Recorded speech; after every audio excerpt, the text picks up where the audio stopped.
And perhaps the most important principle that each of us can embrace during this presentation is that productivity really is all about the choices that you make. I like to talk about productivity and not really talk about time management.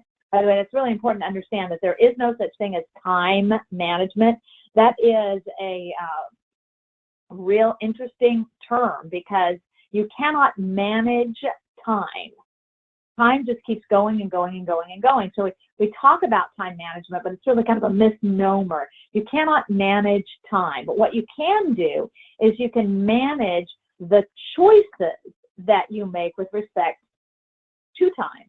Because we all have the same amount of time. Nobody has more time or less time. You can't save time, buy time, make time, waste time, save time, spend time. We talk about time like it's a commodity, but really it's not. It just keeps going and going and going. And by the way, if you think you can save time, I'd like you to show me the box or the device that you're keeping all that saved time in. It's impossible. We can't save time like we can save money or these other commodities. Time just keeps going and going. But the choices that we make, how we choose to expend our efforts and energies, where we choose to focus, all of those are going to impact our productivity. And it's really important to understand that productivity is really all about your professional choices, which leads me to probably one of the biggest productivity killers out there. And this is a mindset. And if you're wondering if you have any personal roadblocks to productivity, sometimes mindset really is a roadblock because some of us have what I call a reactionary mindset. We spend our time reacting to the requests that people make of us, reacting to our email, reacting to interruptions. We spend our time in a reactionary mode, and it's incredibly important to understand the difference between reaction and response.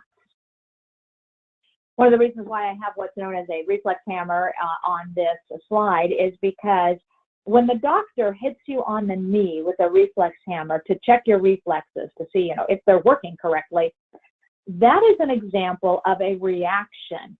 You are sitting there and the doctor hits you on the knee with that reflex hammer or the elbow with the reflex hammer, and your knee either jerks up or it doesn't. Your elbow either jerks out or it doesn't. We either have our reflexes working properly or we do not.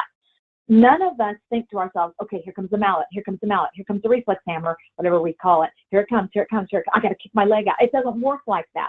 There's no conscious choice. Your reflexes either work or they don't. That is known as a reaction when you're not making any choice.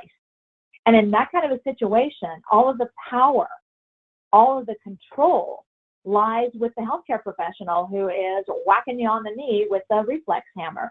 We don't have the power. We don't have the choice. Essentially, we are a victim of the reflex mallet. Now, why do I talk about it that way? Because a lot of us are in that same mindset when it comes to getting things done.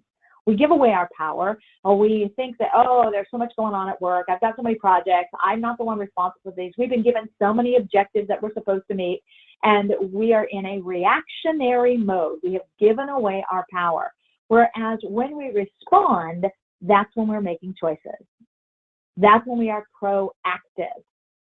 That's why I love the word responsible, able to respond. When you respond to something, you are making a choice, and you are reclaiming some of the power, some of the control in a given situation.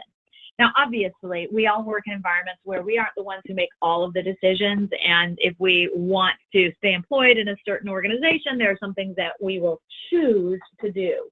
And it's still important to understand that it's not that we have to do it. It's just that, hey, if I want to keep this job, or if I want to get that promotion, or if I want to be the kind of person that others value and respect and appreciate, I've got to make these kinds of choices. It's still about choice and being responsible, not reactionary. Probably the biggest personal roadblock people have to productivity success is they think that it's all about all the things that they're asked to do. They think it's about all of the objectives. They think it's about all of the work that they're being given. They're thinking about all of the email that they have to handle, as opposed to taking a proactive, responsible stance. So as we progress throughout this event today, I encourage you to be thinking about not what you can't do. Get out of that victim mentality or that reactionary mentality and start thinking about what choices can you make? How can you respond in the situation in which you find yourself? And probably one of the most salient examples of where we are very reactionary, and we don't always think about it, but we're very reactionary, is also one of the biggest productivity killers. And that is